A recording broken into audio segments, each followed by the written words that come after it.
So I read up on this guy, and it sounds like he has reactivity towards humans sometimes. Yeah, like really particular though. I mean, you can see he seems fine. Yeah. You, but like, and most of, like, we'll hang out because with this past year we've been hanging out in our neighborhood a lot, and like most people he's totally fine with, and then one person will walk by and he just has like he just starts barking at them and like, kind of going towards them, nipping at their heels. Yeah. Heels. Yep. He's never bit he's never actually bit anyone. Okay. But just that kind of like random aggression. Sure. And then like our delivery people. Yeah, so is this all within the home? It's all like within the home area. Okay. So like we're in townhouses, so it's like in front of our house in our little like neighborhood. Okay. Essentially. Sure. Yeah, he's not like that really. Like if we're out in a park like this. Gotcha. You know? Yeah. Like if you were to walk towards our house, he may have a different reaction if he didn't know you. Okay. Anything else? The other reactivity thing is barking. Okay. So like when he's in the house, he barks at everything, every noise, every person he sees outside, even if it's like us. He barks first. Sure. and then figures out, yeah. It's that you guys. Yeah. Okay. So those are the two main things, yeah. Anything else? I mean, I just thought this wasn't something I wrote on the consultation, but so he just seems like he has a lot of anxiety. Okay. So he's always had like separation anxiety when we got him as a puppy, and like he'd cry all the time as soon as we left. And he's kind of always been like that. Okay. And then with the car, he gets like really anxious to where he works himself up into like throwing up most of the time. Oh, sure. So it's just hard for us to go anywhere. But I think that's it. I mean, he's a good dog, like otherwise, and to us, like he's a good dog. But. So a lot of stuff that you're describing is normal. Yeah. Barking in the home is territorial behavior, which is technically a form of security. Okay. But the problem is, like, if it's Amazon, you're like, oh, it's just Amazon, and I expected Amazon because I ordered this 2 days ago. Right. But for him, it's a new person passing by the property or whatever. So he's just like, hey, letting you know there's a dog here and I see you. Right. So he's actually doing his job. Yeah. All that stuff is normal. Yeah. You can disagree with it. Okay. We can stop and or control that. Yeah. But when you can't control it and the dog's barking a lot, it's a problem, right? Especially if like your neighbors complain if you're living like in a condo or apartment building. Yeah. So that's not a problem. Correcting them while you're within the home. Right. And then leash reactivity. Yeah. Sometimes correct. Okay. I'm asking. Like, oh yeah. Leash reactivity. Yeah. So that the way we would correct that is teaching them how to walk correctly on a leash. Through the heel command, which is the dog walks at your side, no pulling with the completely slack leash. Yeah. And that tends to fix most reactivity, okay? So reactivity is a spectrum. Human reactivity almost always goes away first, okay? Then there's it's reactivity towards human that usually goes away first, then calm dogs, excited puppy type energies like in the middle. Other reactive dogs are dogs behind fences or sudden run-ins with dogs. Like if you turn a corner a dog, if he has dog reactivity, those tend to be end of spectrum. Okay, because the dogs behind fences or when you turn the corner and you see a dog, you can't plan for that. It's kind of like, oh crap, it just happened. And it's so abrupt that it takes the longest to address, okay? But that's usually the spectrum of progression is human reactivity almost always goes away first and then the others depending on what the context is, okay? So the reason for the heel, I'm assuming you or Centene did research on how I train, the methods that I use. Yeah, a little bit. So I use e-collar and prong collar. I primarily use e-collar. All my puppies and dogs over 6 months are trained on remote. The reason why I do this is it's the most consistent tool. When I work with my clients, as long as they're doing their homework, we're almost always getting to that degree of control where they're like, yeah, this is great. This is like working out really well. The ones that don't, it's usually because they're not doing the homework because they feel bad about it. Or two, the dog's a more severe case. Okay, so it's not like the average dog where it's like, okay, it's just pretty straightforward. We just go through the program. If the dog is fearful, anxious, nervous, or aggressive, that's going to impact the progression. But that's like a variable. Okay, in most other cases, it's pretty straightforward. Because the way that I teach is based on how the dog learns. Okay, so like food-based training or clicker-based training is great for stuff you want to see again, like sit, roll over, paw, or whatever, real simple stuff. But it falls short once you come out here, or if he's in a stressful situation, where if he's like, hey, I think this is a threat, he's not thinking about food, he's thinking about getting rid of the threat, okay? So food goes out the window there. So the reason why e-collar is so effective is because dogs are physical animals.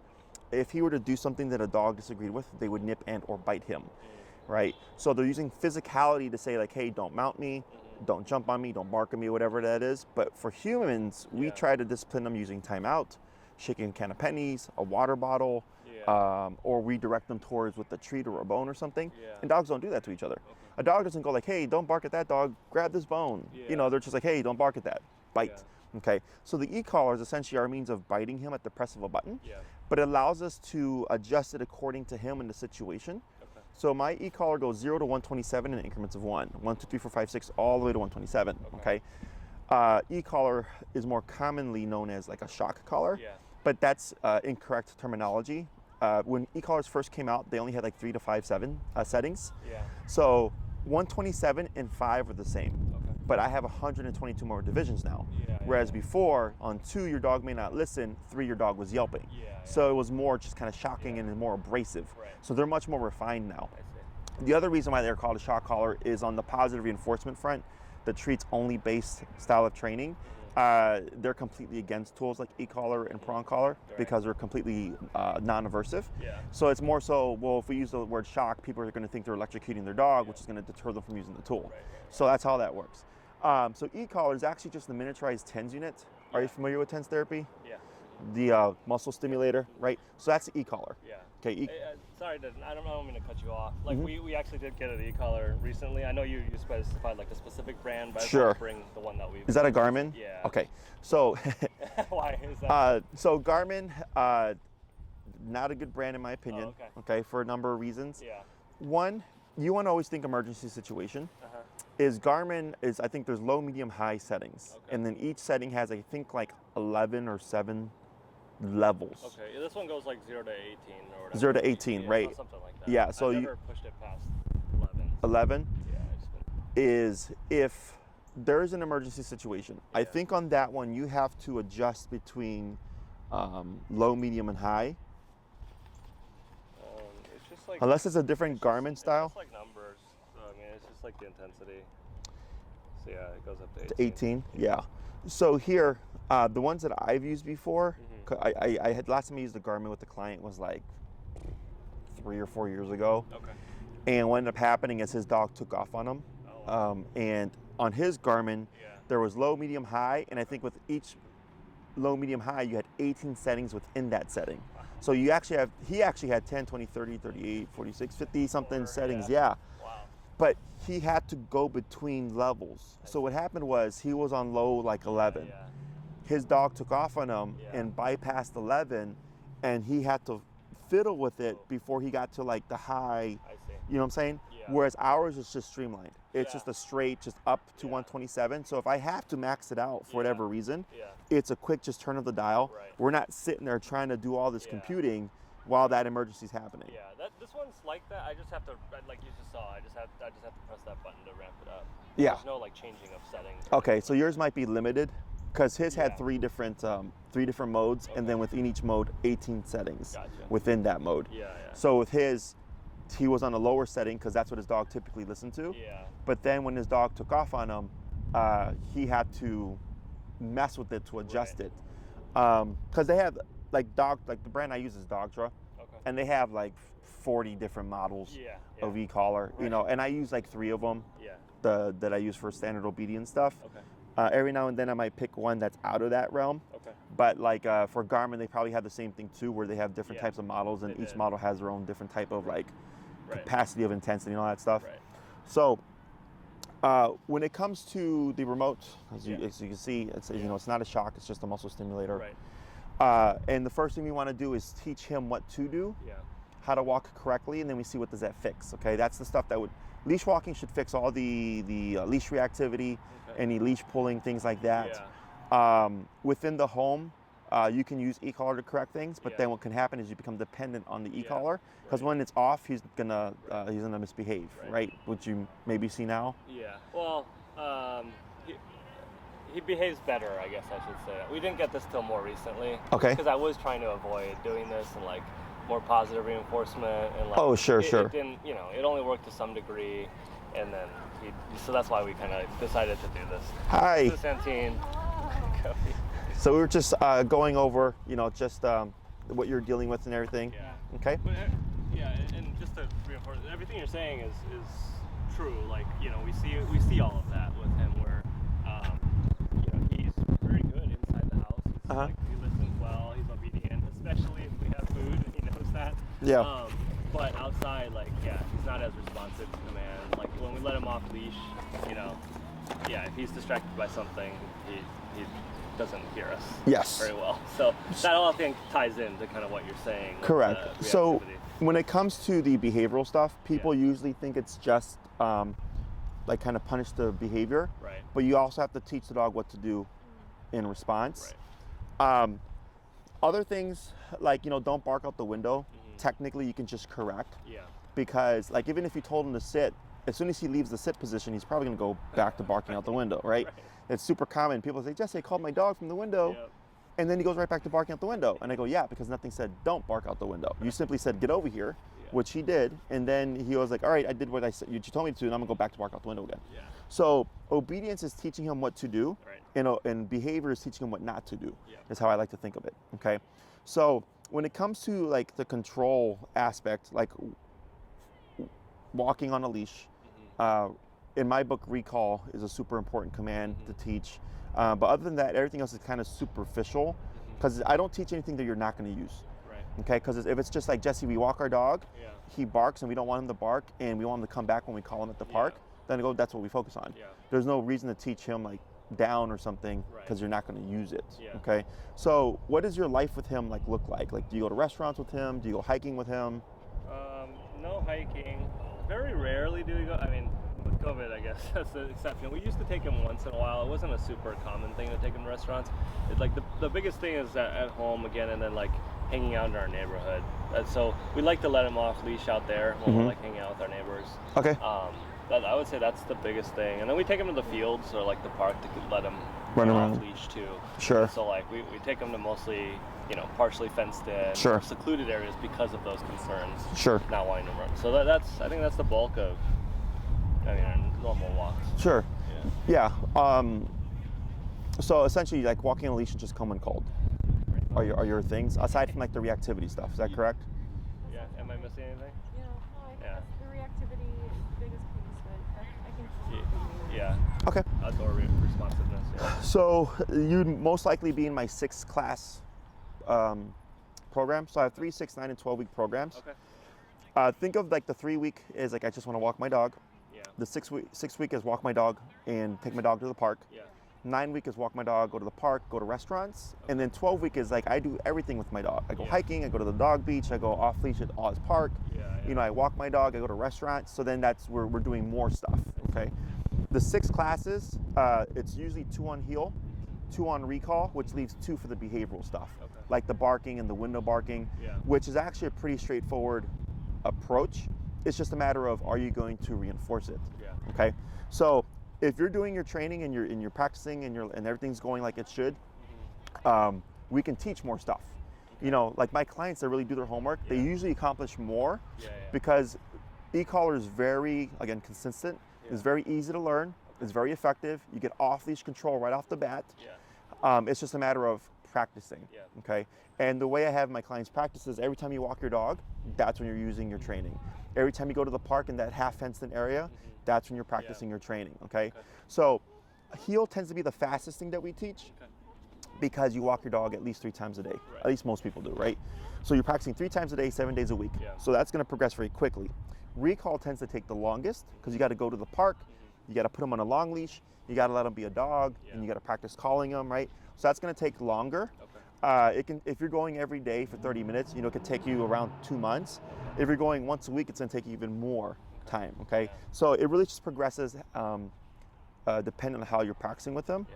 And I tell people there's no timeline of things, okay? I see you have a baby, obviously that's gonna impact like training and all that. So it might just mean it's gonna be 6 months before he's fully trusted off leash completely because of, you know, your practicing routine or whatever. Otherwise, if you really spearhead it, then you can get there much more quickly. And then when it comes to the reactivity stuff, it's fairly simple. The heel should resolve any leash reactivity, okay? If it doesn't, not a big deal. We're gonna just approach it in a different manner. When it comes to barking in the house, it's simple. It's simply consequence for what you don't want. Okay, so growing up, I was raised old school, I was spanked. Let's say I was yelling out the window at my neighbors. My mom would just come over and go, whap, and go, don't do that. And I would stop, right? So another dog, if they cared about that, would just come over and bite him, right? So it's essentially me teaching you how to correctly correct him to deter the behavior, okay? Because my mom didn't care what I did. She was just like, don't yell out the window, right? So I'm like, all right, well then I'll just sit over here and watch TV then. That's fine, right? So people tend to complicate things because they're putting obedience in. Come, sit. But like I said, as soon as that doesn't matter anymore, he's gonna take off and go back to barking again, okay? So the behavioral stuff is very simple because it's simply don't do that. It's the stuff that we have to teach him to do, like to sit and to come and to heel and all that. That takes more time because you're teaching him to do something, okay? Because he's not meant to lay down on command or come when you call him on command. That's not in his genetic code. That's something that we've created in order to control our dogs, okay? Questions about any of that? Questions? Well, so when it comes to the collar, I'm unfortunately, because I made it's on my website, I only train with Dogtra, it would be unfair for me to say like, oh yeah, sure, use the Garmin, because I've stopped that now. The model I would recommend for him is the Dogtra 280C. It's 127 levels. It's meant for 35 pounds and under, which I'm assuming he's like, what, 20 pounds? Yeah, so it's very nuanced. So if 50 is too high, 40 is too low, 44, 46, 45, we can really fine tune it to him. In case of an emergency situation, you're gonna have a bit more output, so you can override him, okay? So I'm still thinking with the old collar. It's streamlined. You can just, with the turn of a dial, right away, just go up, as opposed to having to press multiple times before you ramp it up to that power level. It's a fully waterproof system, half-mile range, so plenty of range for the standard family pet. The most common thing that happens is the battery does die because it's a rechargeable lithium battery. So over a couple of years, you might see the battery gives. You go on the website, do Dogtra, you can either buy it, replace it yourself, and or call Dogtra, and you can either send it in or you can order the battery to them and replace it yourself, okay? I've had my collars for 8 years. No issues other than the battery thing. So it's I think the one that I'm recommending for you is like 237-ish with tax. It's a little bit of an investment, but they last a really long time. So in my book, you know, it's worth it. I've had other people buy cheaper models, and then like within a month or a few months, it's crapping out, and then they're buying another one. In the past, like, because Amazon sells them for like 30, 40 bucks now. And I'm like, you don't want that collar. They're not good. Get a quality brand collar, okay? In terms of like the most common question that I get is, when does the e-collar go away? When you need it, it doesn't. Okay, so what that means is if he's gonna be off leash at the park, you don't wanna have your collar on. If you're walking him, you're gonna wanna have your collar on. If he's a great dog inside the house, otherwise, you don't need your collar, okay? The reason why that is to give you an example, do you drive? Do you go on the expressway? Do you go the speed limit? Sometimes, right? Most people don't go the speed limit, right? But we know there's a speed limit. But if we see a squad car, what happens? Slow down, because now there's sort of consequence. You can get a ticket, you can lose your license, blah, blah, blah, blah, right? Think of the e-collar as a cop on a collar. When it's present, he's gonna be more obedient, he's gonna be more well-behaved, but then when it's not present, he's gonna push things, okay? But the only places it really matters is if you're gonna be outside, he's gonna be off leash running around, or if you're walking him because of the reactivity, or maybe when guests come over. In the beginning, you have it on him until he relaxes, and then you're like, okay, he doesn't need anymore, we can take it off, he's chill, okay? When it comes to the barking out the window, I would give you another means of correction so that you don't become dependent on the e-collar, okay? Because again, if you try to use the e-collar for correcting barking, he'll stop, but then when you take the collar off, he's gonna bark again. So that's why we need another alternate means of correction so that he doesn't think only when the collar's on can you actually stop him. Does that make sense? So it has nothing to do with my training skills. It has nothing to do with the training methods. It's opportunistic behavior. All animals do it. If you can get away with it, then why not, right? Except with the e-collar, should something happen, like let's say you're here at the park, somebody blows up a firework and he takes off because he's scared, the e-collar allows you, even in an emergency situation, to regain control, okay? Because that's what over 10 years of training, I've heard a lot of crazy stories. One of the most common ones is firework. I was at the park, Jesse, on October, and somebody blew up a firework and my dog took off on me. Okay, but they were able to stop and return their dog because of e-collar. So it's not that you're always using it. If you did your homework, he's going to be much more well behaved. You're not going to. It's kind of there as a reminder. But in case something happens, you turn the corner, he gets spooked and he becomes reactive, or somebody blows up a firework and he's like, hey, every dog for themselves, and he tries to take off. You have as close to 100% of control as you can get with the remote collar, because leash or no leash, you have connection. Right. You know, with the food-based training, if there's too much stuff going on, he's not going to care about it. If he's scared of a firework, he's not going to care about it. You know, there's too many variables there. Plus, when you take the leash off, there's no means of making them do anything. So it falls short when it comes to those kinds of issues. Okay? Does that all make sense? Yeah. Other questions or concerns? Yeah, I had a couple actually. When you were mentioning the 6 versus the 9 and the 9-week class being the difference of like taking them out to restaurants, what's like the different piece there? Okay, Yeah, I'm so curious. command-wise, we have 6 commands. Okay. We have sit, stay, down, come, place, heel. Okay. 2 most important ones, heel and come. Then we have, so heel, walk with me, don't pull, don't be reactive, come, get over here from whatever you're doing, right? Sit, down, and place are what we call stationary commands. Do this and don't move until I tell you. Sit would be momentary, 3 minutes, 5 minutes, right, as you're talking. Down would be 30 minutes, hour, 2 hours, but it's very strict. He's laying down, not moving. Place command is, we use like a dog bed, and it's go here, and I don't care what you do, sit, stand, lay down, just don't get off. Exactly, so it's easier.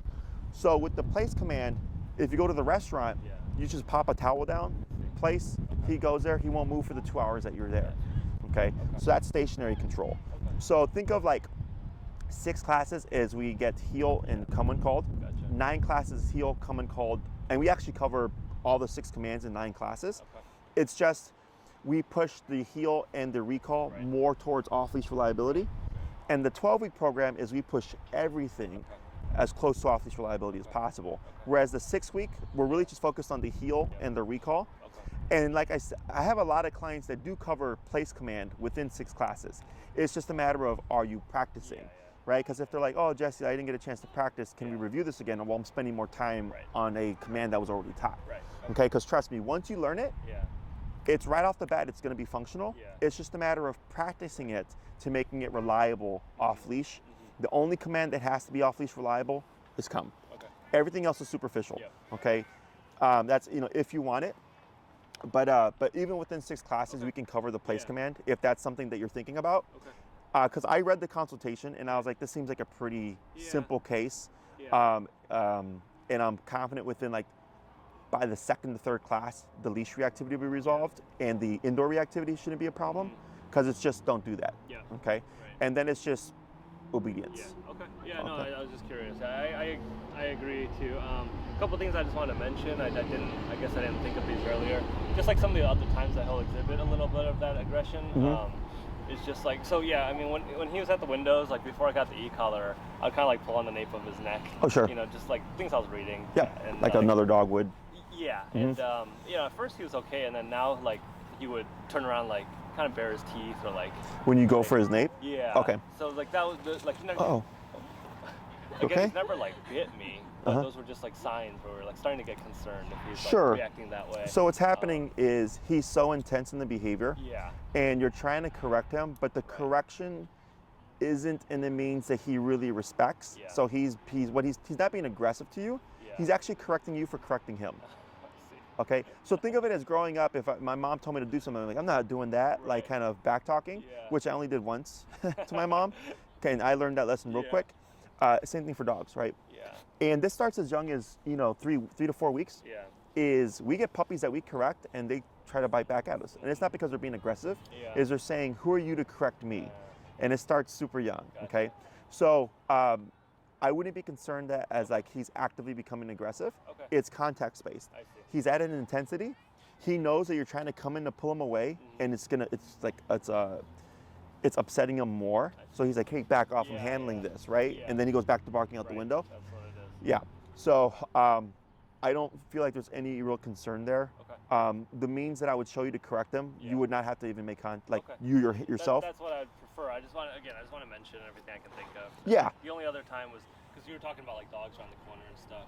For the most part, like he's fine. Like if he's scared, he'll just back away. But if like a dog jumps on him or something, that's then when, like he bares his teeth and like yes, gets and stuff. So and that's not him being aggressive. Yeah. That's just him setting a boundary. Yeah. But you can also correct that with the remote collar because it's a press of a button. Yeah.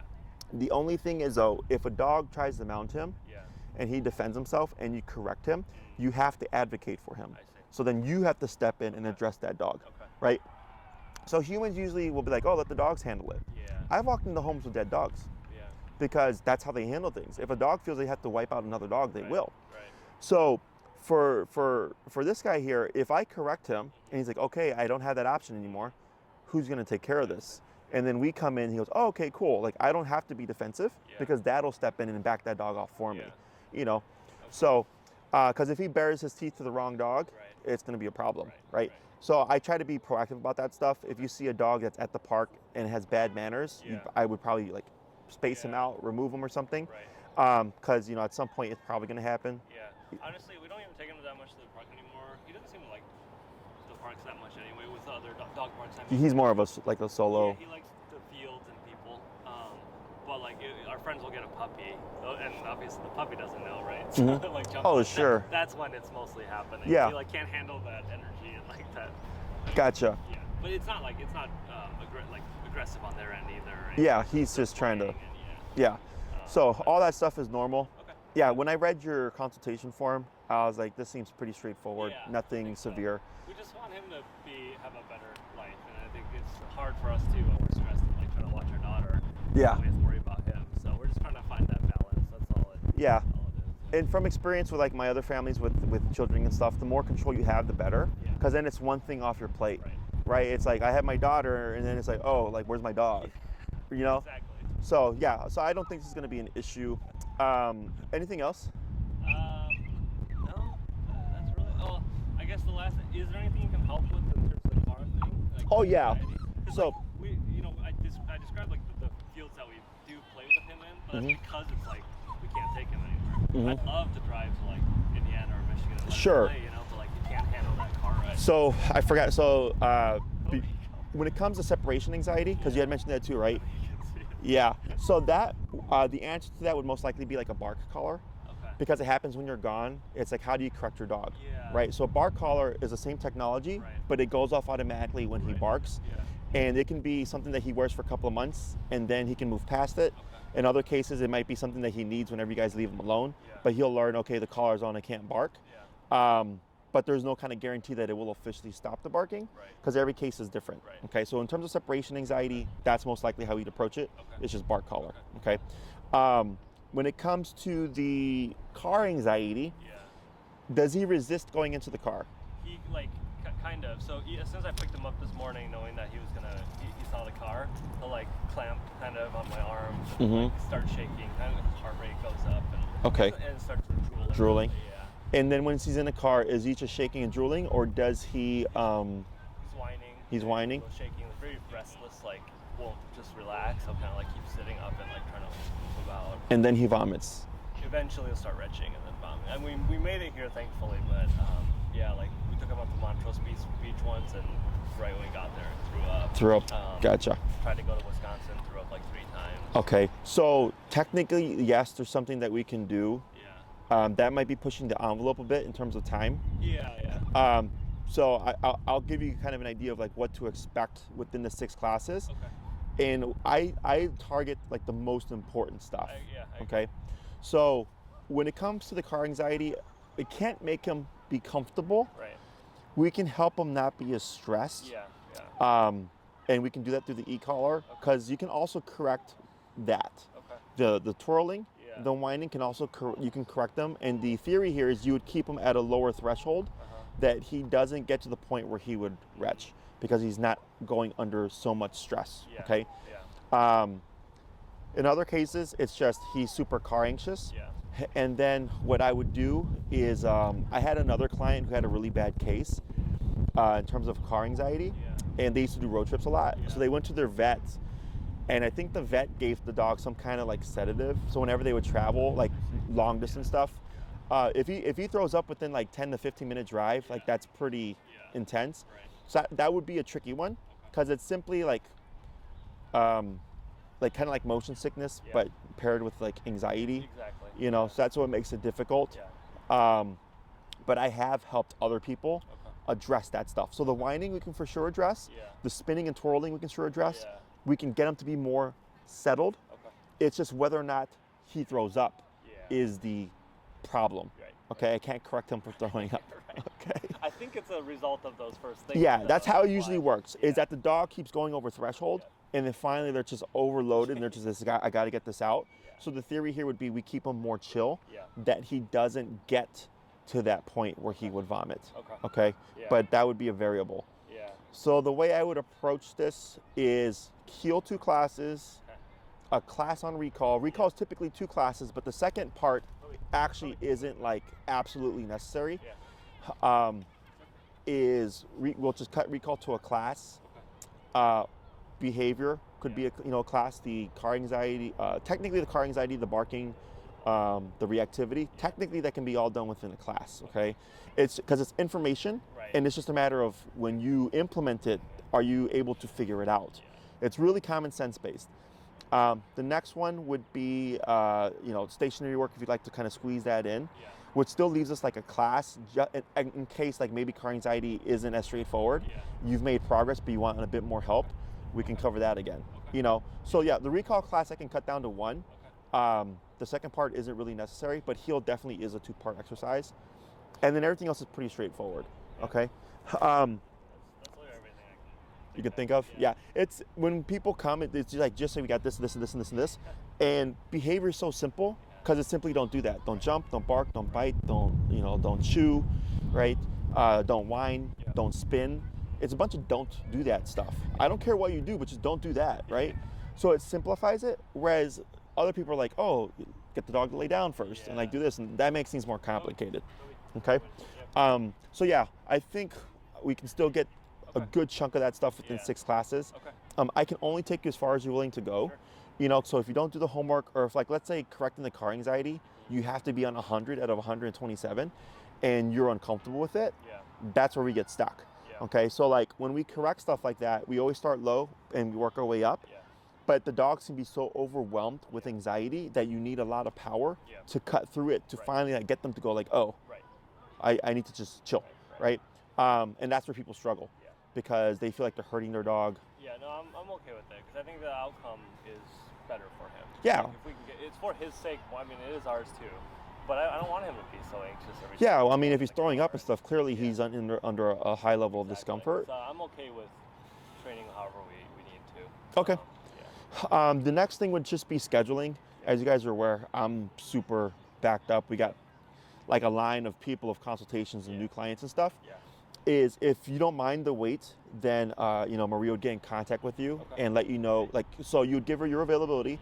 She'd look at my availability and she might say like, oh, May something, he has an opening, and then she'll put you for that time, and then I'd see you in May. Or if you want to start sooner rather than later, this is a pretty straightforward case that I believe my trainer Enrique can handle. He handles my easier obedience and behavioral cases, and he's been with me for 1.5 years.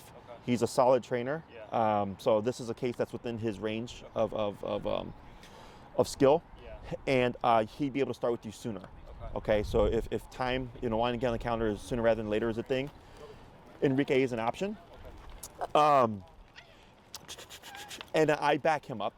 So if something happens where he comes for a class and he cannot figure it out, you're not going to get charged for that class. I would either come in and help address the problem, or he would come to me, I would talk to him, and he'd come back and do it again. So he's like taking his own clients, and I'm still there as either a reference or if I need to, and it's like, okay, I'm going to come in because this is beyond your skill level, but you're not paying more money. Like I'm still backing the quality of the work. Okay. How spaced out would the classes be? It's usually 1 week, 1 hour a week. 1 hour. Yeah. So like if you did 6 classes, 1 hour for 6 weeks, typically at the recurring time, if you have a set schedule. If you have like a rotating schedule, that's fine too. We just may not see you for a couple weeks sometimes because our calendars aren't lining up. But so if you preferably same time every week, right? Otherwise, if you have a rotating schedule, you just let if you book with me, you'd be handled with Maria. Yeah. If you're going to work with Enrique, you'll be working with Enrique in terms of scheduling because he controls his own schedule.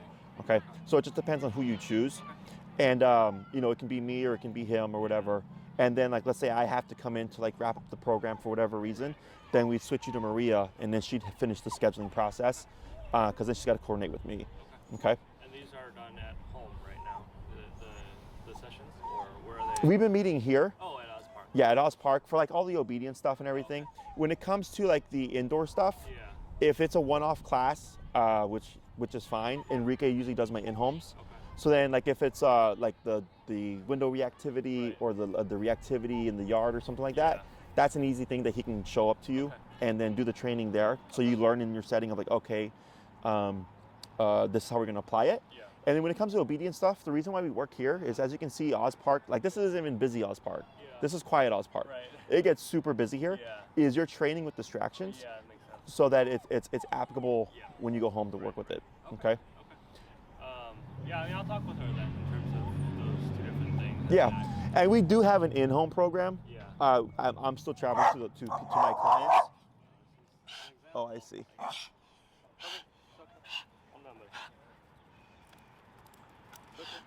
Tough guy. It's just at a higher rate now. Okay. So pre-COVID, I used to travel to all my clients, Yeah. and then COVID happened, and then like people were like, don't come into our home. Yeah. So I had to devise a new way to train. Okay. So what we did was we started meeting people here, Okay. and everybody loved it Yeah. because they're like, we're outside, we're training with all these things going on. It's Right. very realistic, Right. and we were getting the results. Yeah. So we were like, we'll just continue with it. Okay. But now, since all my clients travel to me, they either meet me at my facility or they meet me here at Oz Park. Okay. Is now it's more time out my day to go to people's houses, and it's harder to put me in because if I'm at my facility all day and I got to leave and then come back, it's maybe up to an additional hour out of my day, right? So that comes at a higher rate. So we technically still do it.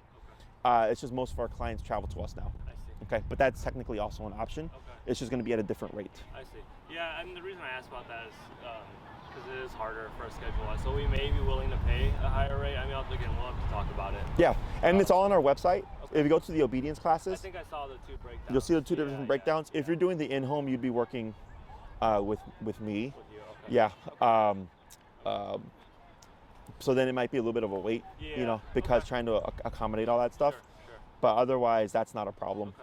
Yeah, just because again with his car anxiety, it's like we both have to come. Mhm. One of us has to hold him, Mhm. and then that means she has to come, and you know. Yeah, so for it's sure. It gets a little harder. I mean, I think agreeing like when you're saying with the recall, it would be great for Mhm. like the 1 or 2 sessions that we need to do like outside too in Sure. a place like this. Mhm. But then the other things I think might be worth it for us. And what's your neighborhood?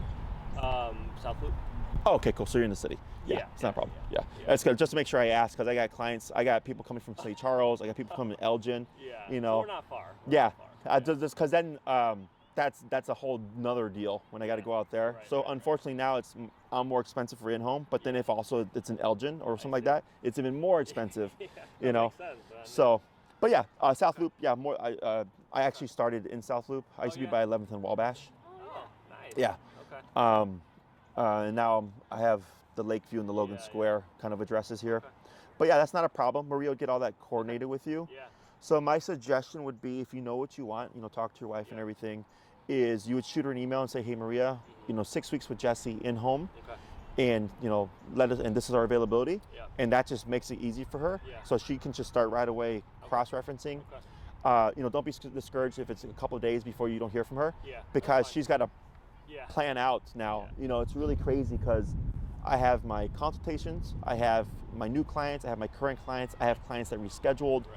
I have clients that took a break over the winter that are Yeah. coming back. Yeah. You know, they're like, hey, we're ready. And I'm like, it's like a month wait now, Right. you know? So, yeah, so we appreciate the patience. Okay. Otherwise, she'll provide you all the information, training form, Yeah. the color that we'd recommend. Okay. And then, and I had another lady, just so you know, I told her, you know, you want to get the dog show, this and that, blah, blah, blah, blah. And she had a very poor quality collar. Okay. And she ended up booking last minute and stuff, and then told us at the last minute, like, oh, by the way, I'm not buying the dog show, I'm only going to use this. So I just didn't take her. I was like, we're going to cancel the program. Yeah. I don't want to be a jerk, Yeah. but the reason why I push Doctra is because it's the best quality. I don't make any money off it unless you buy it for me. Right. So if you buy it on Amazon, I don't care. Yeah. I just know the quality is there, that we don't have to worry about, because if you do 3 classes and then there's a problem and you're like, hey, he's not listening to my collar anymore. Well, now you got to go buy a new collar, learn the new system, and then start So that's where that kind of comes into play. I get it. Makes things a lot easier just to, from right off the bat, you've got a high quality collar. We don't have to worry about anything. Yeah. Okay. Yeah, and that's fine. I think we're okay waiting. Like, we'd like to do it this summer. Obviously, Yeah, it would be within the, sometime, it would be but definitely be we're within the okay summertime. waiting a month or whatnot. Sure. Yeah. So I'll shoot her an email then. You mentioned a bark collar as well. We should be able to provide that information. Yes, we can get that too. Yeah. Okay. Yep. Yeah. We can get all that over to you, and then, and also if you have like daytime availability and stuff, it's easier to get you in. Just so you know, my evenings and weekends are the hardest times, just because most people are like 9 to 5. Right. That's us. Yeah. Too. So not a problem, but just that also just kind of lets you know. Yeah. But we'll do our best to get you in as quick as possible. Okay. Sounds good. Anything else? No, that's it. Awesome. So if anything else, you let us know. Any other questions, Maria will get in contact with you. Okay. Otherwise, she'll either follow up with you, or you can just get ahead of the game, Just shoot her an email, and then she knows, okay, you guys are serious or whatever. Once you submit your form, that's what Maria goes by. Okay. When she sees her training form, she goes, okay, you're good to go. Because people will be back and forth with her and then never sign the form and then decide they're not going to do it. So she's kind of used that as a reference point of like, if I see the form come through, I know they're serious and I'm going to start their booking process. Okay. So email her, just say 6 weeks. 6 week in home with Jesse. In home. Okay. And then, Bark collar information. yeah. All right.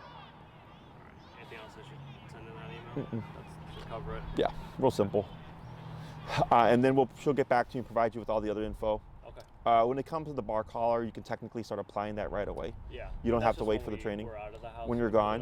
Just leave it on. Yep, it comes in a manual. Okay. If you have any issues with it fitting or whatever, you're welcome to come by my facility in Logan Square, and one of my staff can help you fit the collar to your dog. Yeah. So, because it counts the number of corrections.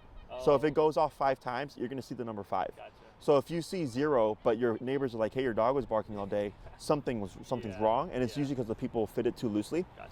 So they can help you get all that stuff set up. Okay. Theoretically, could I leave that on when we're at home right now? Would it work? Yeah, technically. To help start correcting the barking, or You can. we're gonna get it. We will also provide you with what's called a comfort adapter, the information for it. The comfort adapter allows him to wear the collar for an extended period of time.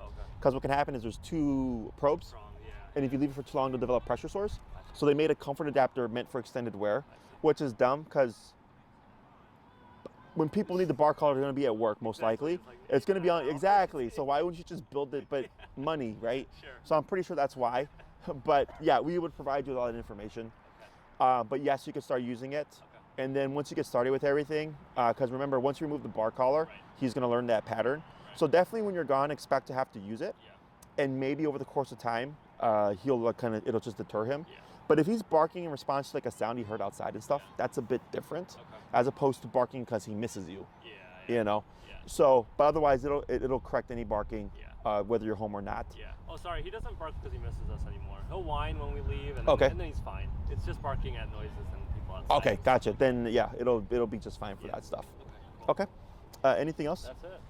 Awesome. Yeah, and you saw that's pretty much what we're talking about. Sure. That's the extent of it. Like, random person walks by, a random dog walks by, and he does that.